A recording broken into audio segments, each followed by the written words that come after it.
just doesn't cover them because it tend to mislead you, or do they just make real?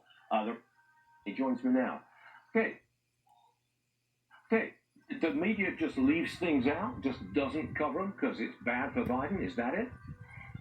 It appears so, Stuart, and the reception is very real.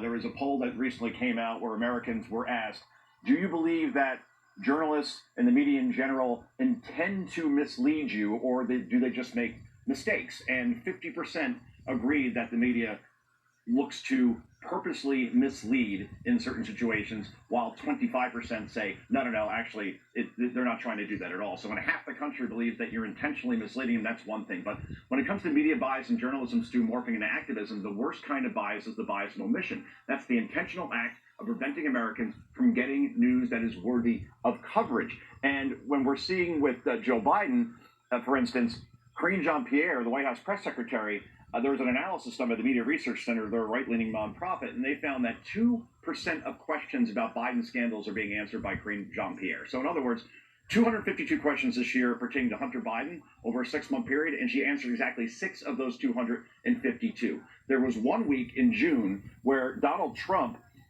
the ABC, NBC, CBS evening newscast, which are watched by 20 million people combined, 291 minutes to scandals involving Trump, 0 minutes, 0 seconds to scandals involving the current sitting president. So you simply can't make this stuff up, and that's the way it's going to go up until the 2024 election. A lot of focus on Trump, Stu, very little on the guy currently occupying the Oval Office. Entirely true. Joe, I just saw this. Axios reports that the president has a short temper and frequently lashes out at staff members with profanity-laden rants.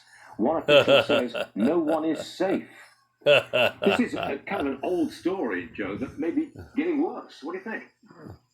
Yeah, I think as this president goes into his 80s, the temper is shorter, and obviously he does this not only with his staff, according to Axios, but we see him do it with reporters quite often.